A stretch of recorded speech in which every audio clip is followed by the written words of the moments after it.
Hey, it's Vicki, and welcome to the Infinite and Abundant podcast, where I take you on a journey to rediscovering just how infinitely powerful and abundant you truly are. So, today we're going to talk about something that is near and dear to my heart, and it is probably one of the most common questions I get asked, which is, Vicki, how did you become a leader? And what has your journey been like? So, I'm going to share with you five things that I've learned about growing in your career. If you want to call it climbing the corporate ladder, although I never believed that that's what I was doing, and really stepping into your power ultimately. So I'm going to walk you through those five steps, but first I'm going to tell you something. So I'm drinking this lemon ginger tea. And the reason is that I don't know about you, but I live in northern New Jersey and it has been so awfully cold in here. So yesterday it was just downpouring. And we went to New York City. So my husband and my two kids. So we went to New York City. And while we were there, we went to the Metropolitan Museum of Art. It was absolutely wonderful. And we had such a good time. And then we found this restaurant on the Upper West Side. It's called Miriam. It's kind of like this Israeli Mediterranean cuisine. Hold on, let me take this out. And oh my God, did we go there and did I indulge? And if you can't see what I'm doing, I have this yellow infuser here, and I'm drinking my lemon ginger tea. It has lemongrass and ginger and lemon peels. I mean, it's an absolutely delicious tea, which of course is from my loose leaf tea company, Still Essence. But long story short, so we go out to eat, and I'm like, it's cold, it's wet, I'm miserable. And boy, I just want to indulge in comfort food. And do you know what I did? Yep, I indulged. So we had dessert, we had hummus, we had this delicious plate. And oh my God, was it delicious? But you know what? I went to sleep feeling uber heavy.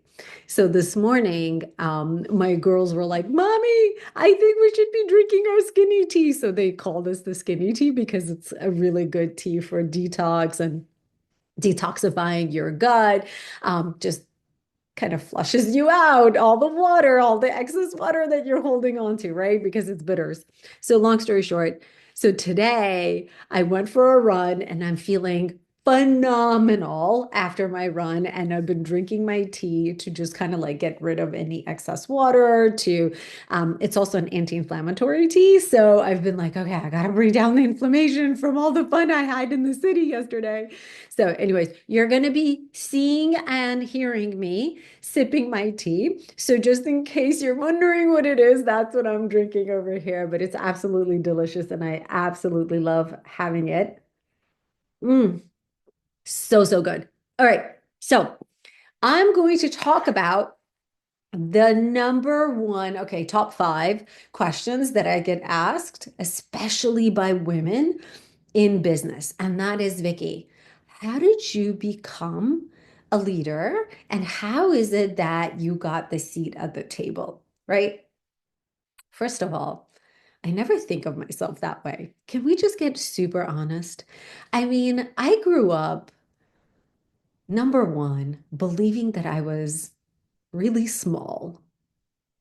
I don't know if you can relate to this, but I genuinely believe that, especially when I was little, I didn't really have any extraordinary talents. I wasn't good at anything. Even like when you would look at my SAT scores, it was just like everything was like my math was equally as good as my English scores. Nothing really stood out. I was never like extraordinary at anything.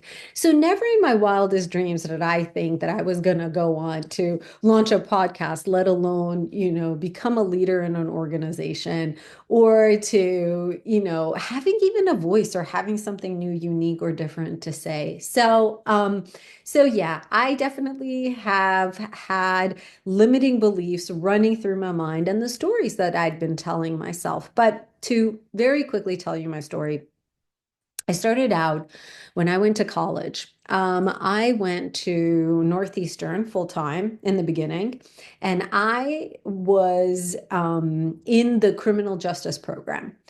And the reason that I applied and got into the criminal justice program is because I believed that I could be a good attorney. I wanted to do something that was good for society, and I just really wanted to give back to the world somehow. So lo and behold, there I am, my first semester in college, and it is the O.J. Simpson trial. Now, if you're not familiar with the O.J. Simpson trial, he was a very famous football star who um,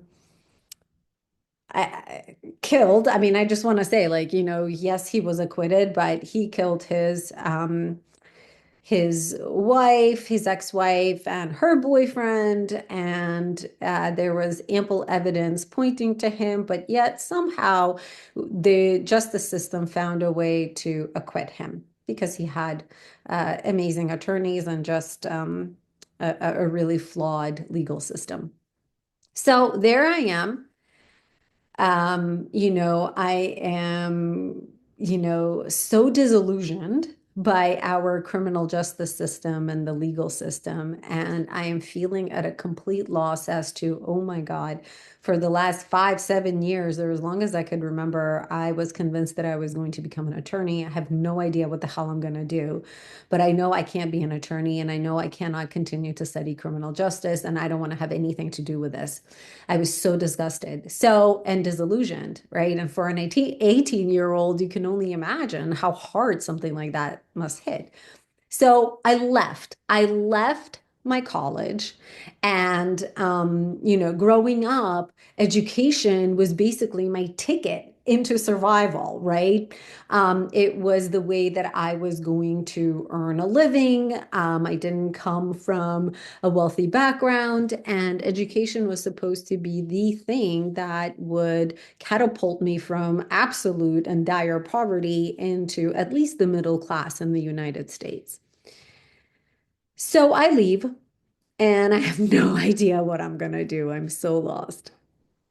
And I go to a temp agency and I got a job. I got a job temping in a company, answering phones and doing people's expense reports. So I was essentially an office manager slash administrative assistant. And there I am, 18, working as a professional, making $10 an hour. I will never forget it. And, life just kind of took its toll. I always knew I was going to go back to school and I always knew that I was going to get an education. I just didn't know what that thing was going to be. And I was so, so lost. So there I am working in the office and I see this like thing that's called the sales and marketing department. And I start hearing them working on campaigns and they're working on these sales brochures. And so, like, I'm naive, I'm innocent. So I just kind of go to them and I'm like, hey, can I just learn from what you're doing? It looks so interesting to me. Is there anything I can do to help you? I'm pretty good with computers because, it was really easy for me to pick up PowerPoint and Excel or Word, all the new technology that was coming out back then. And they were like, yeah, sure. So they would just give me like all the crappy work to do, all the busy work that they didn't want to do. But I was so happy and so grateful at the busy work because that was allowing me the opportunity to learn from people who actually knew what they were doing. And I was like, oh my God, this looks really interesting. And so I looked at Northeastern, they had a nighttime program, and I was like, you know what? I'm going to go back to school. I'm still going to go full time. I'm still going to get my education, but I'm going to do it at night while I work during the day. And not only that, I'm going to major in marketing because it feels fun and it feels like something I can actually feel good about doing. And it's easy, like I could do it with my eyes closed, right?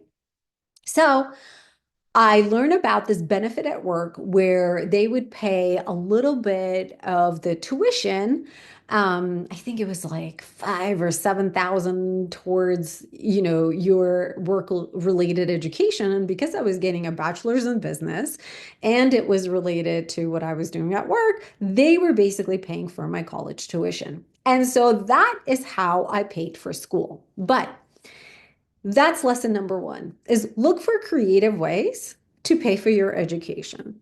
But number two, there is no school like the school of doing, like the school of just getting your hands dirty and getting the experience doing the actual work.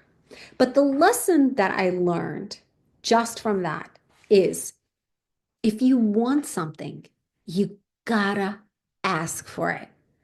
I know it sounds so basic, but it is literally the number one principle for anybody who's trying to advance in their career, for anybody who's trying to grow their business. You want customers, you gotta ask. You gotta talk to people about it. You gotta network. You have to let people know that this is what you're doing or this is what you're interested in it. So that was my number one lesson. Then I want to talk about principle number two is raising your hand in life. Okay, so there I am working at this company, doing their busy work. And then I'm like, wait a minute, I'm smart. I could do more. What more could I do? So I wasn't getting any promotions. There were no promotions in sight at this company. So I went and I started working at this other company.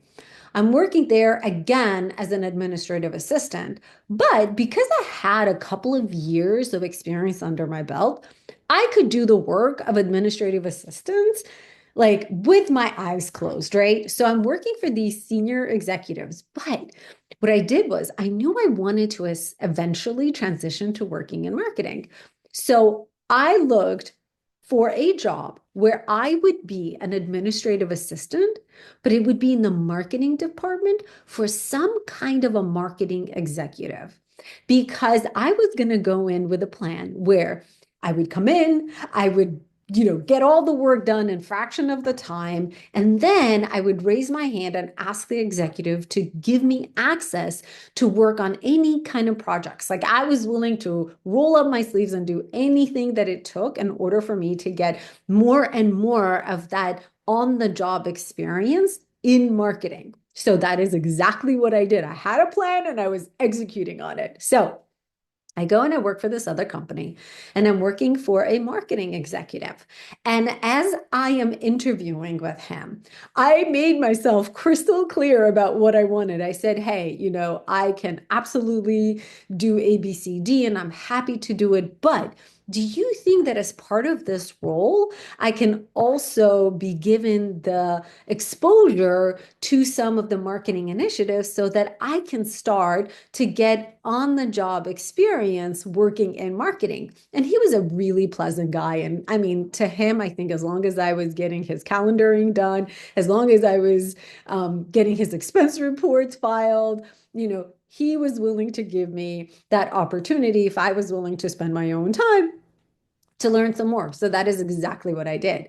I would like raise my hand and I would ask the team, like, how can I help? Where can I help out? And then instead of just making photocopies for the team, which I would many times, I was being given the opportunity to also work on sales proposals, on brochures, on marketing campaigns, again, in a very assistant fashion. But the whole team knew that I was raising my hand and asking to be given some of that work.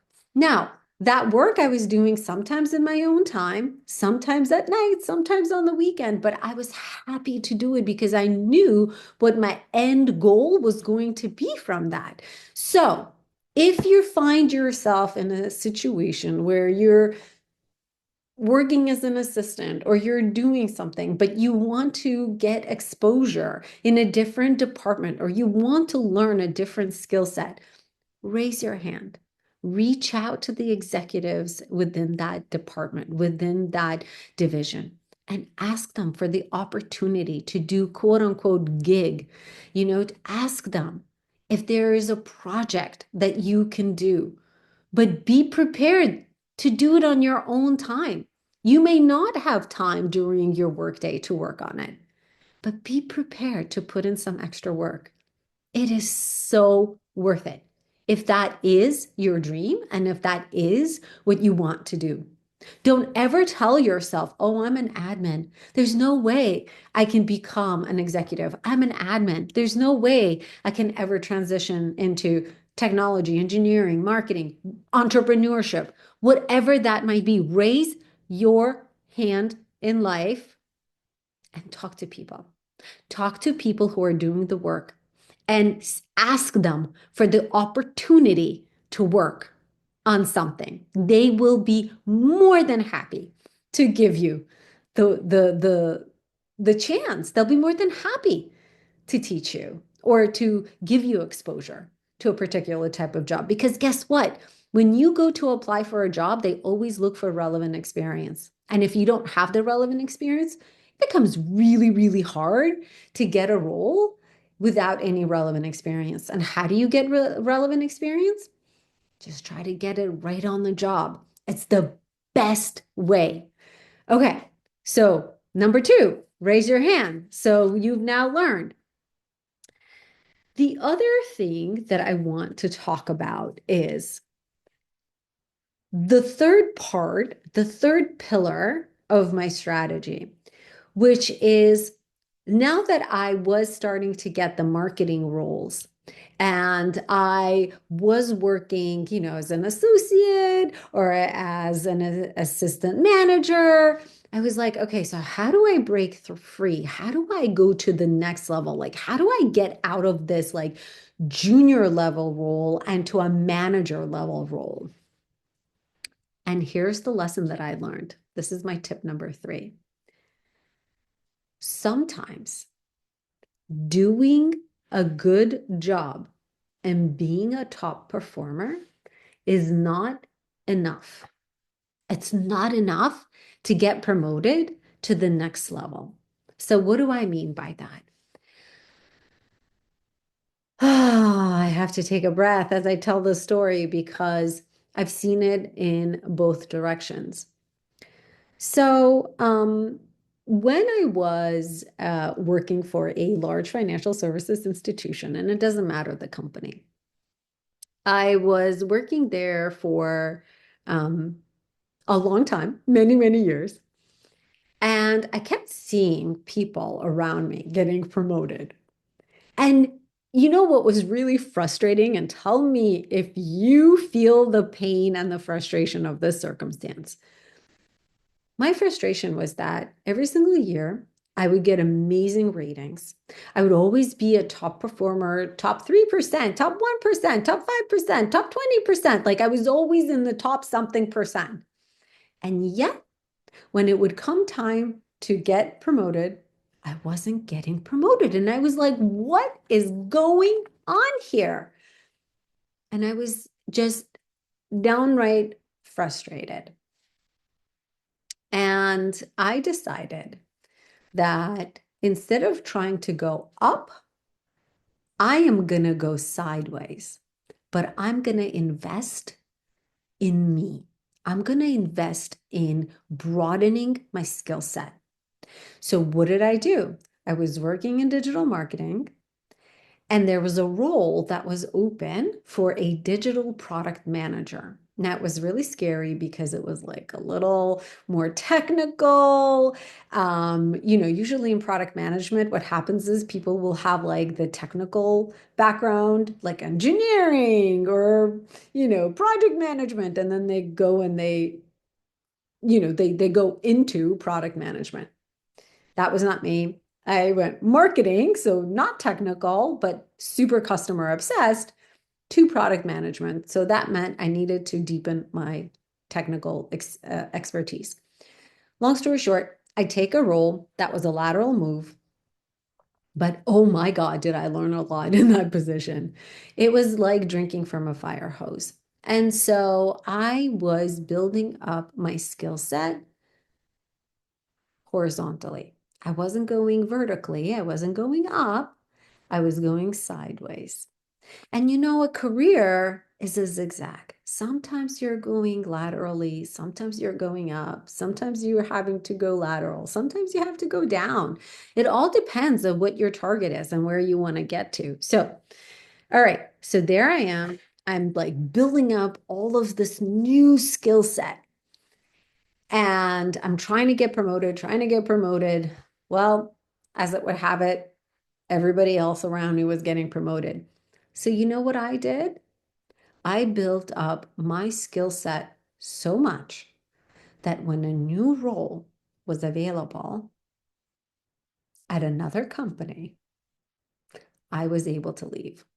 And I was coming into that role with both expertise in digital marketing as well as experience in digital product management. And that made me a very unusual candidate because I wasn't just a one trick pony. I now had a few different tricks up my sleeve. So the lesson in that experience was twofold.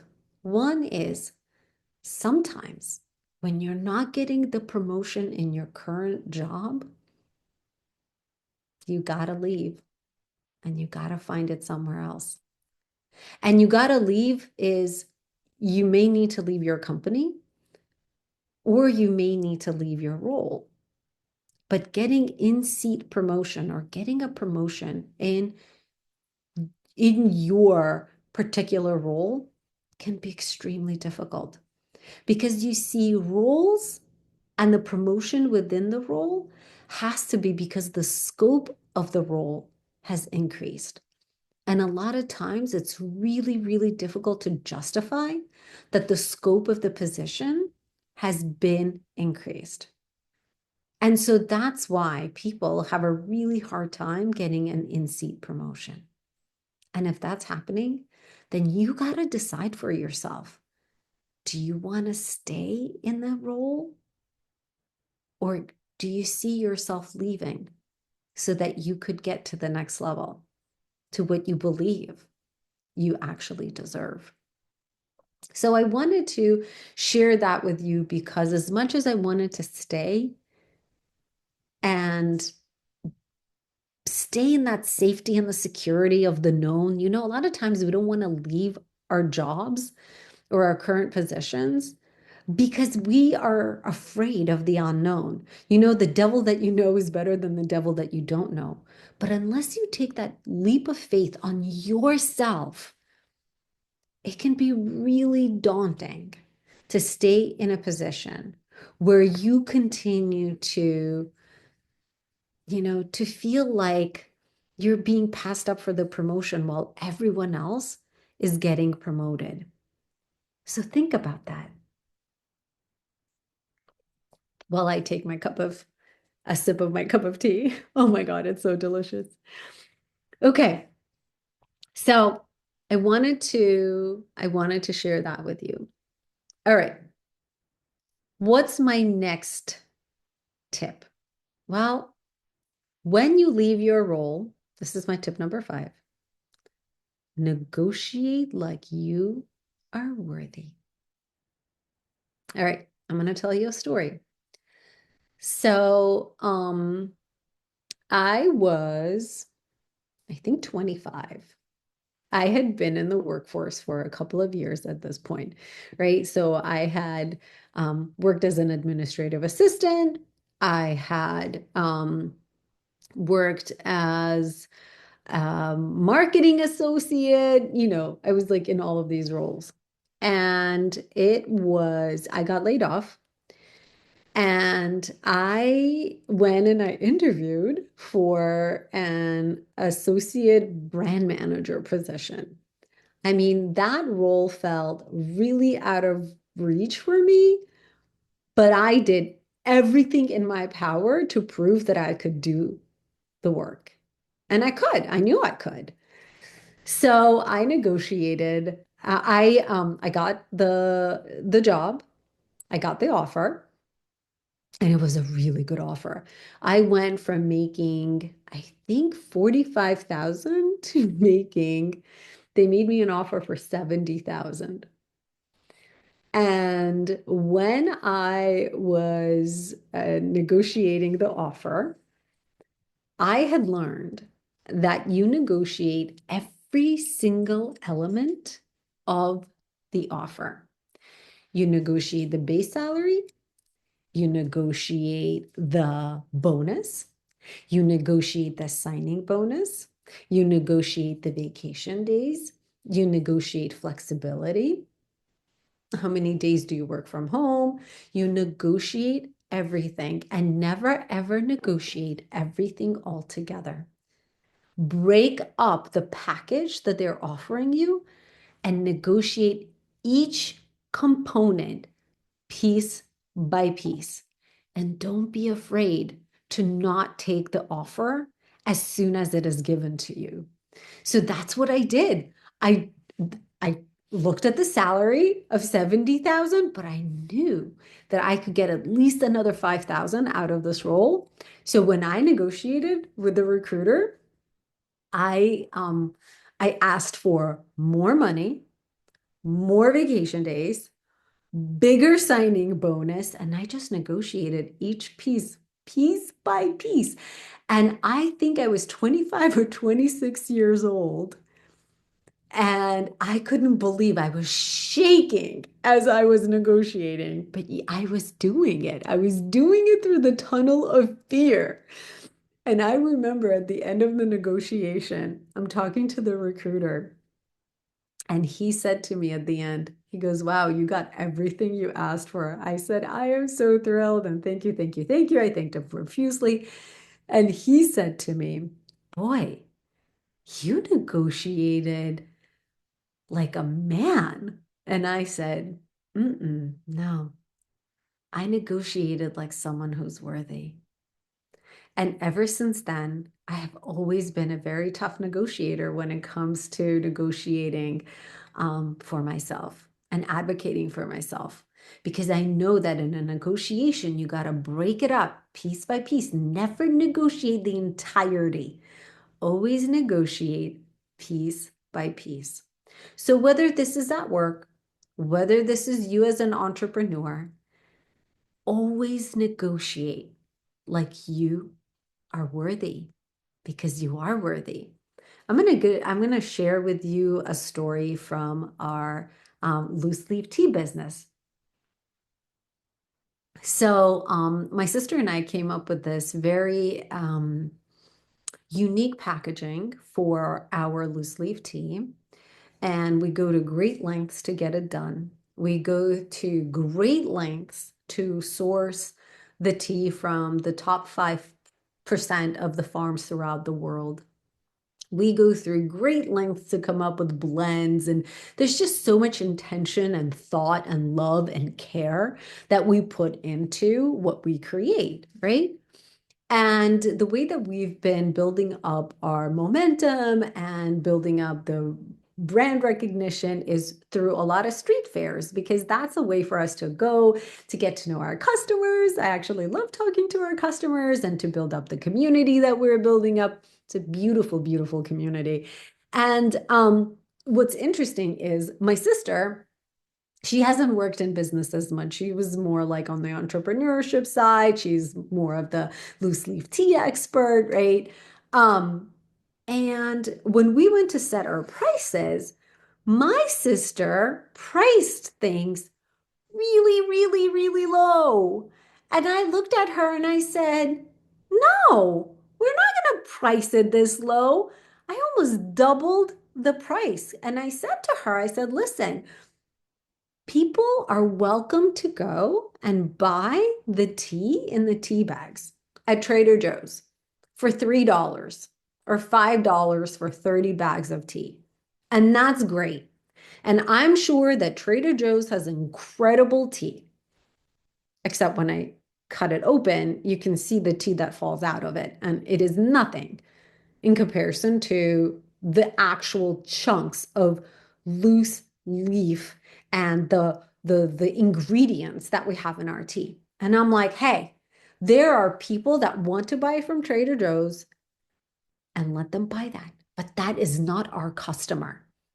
We are going to set prices that reflect the worth and the value that we are putting out into the marketplace. And you know what? We've been doing so many street fairs. And guess what? There are people that are like, oh my God, right? Okay, that's not our customer. And I'm totally at peace with that. And then there are customers that are like, I literally had at the last street fair, which was about 10 days ago, a customer who walked up to us and who said, thank you that you are here selling health to people instead of selling the poisonous cookies and the donuts and all this other stuff that I see at this fair. Thank you that you're here promoting wellness. And his purchase was for $19 and he gave me a $20 bill. I was giving him $1 back and he said, no, you keep the dollar because you are doing something actually good for humanity. And I was chuckling inside because I'm like, oh, I've never been given $1 as a tip, but okay, thank you. So there is a customer, there is a company that is willing to pay for the worth and the value that you bring. So make sure that when you set the price for your salary, for the products that you sell, that they're reflective of the worth and the value that you are bringing into the marketplace. And do not be afraid to ask for what you deserve. But it starts with you. You got to raise your hand. You got to ask. You have to negotiate. And you have to remember that you're worthy. These are my lessons that I take away, whether it's from my corporate life or whether that's for me as an entrepreneur. So I wanted to share these lessons with you. If any of this resonates, please comment. Please tell me, what has your experience been like? Where are you struggling with either getting promoted? Are you feeling stuck in your career? Are you feeling stuck as an entrepreneur? Let's get this dialogue going. I think it's so incredibly powerful when we help each other illuminate the paths that we're taking to help get us to our target, to help get us to where we want to go. I hope you found this conversation interesting, insightful, useful. And again, remember to be infinite and to be abundant, because that is exactly what you are. You are infinite, you are abundant, and you are infinitely abundant.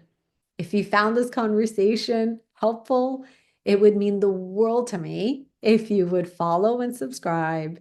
If you would please tell your colleagues, your parents, your siblings, your pets, tell everyone you know who could benefit from this conversation. And please share your comments, share your feedback, because that is the way that we're all going to help light each other and bring forth the infinite abundance that is available to each and every one of us. All right.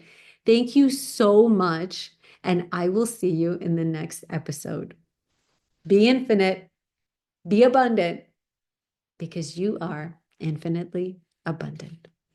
Have the best day.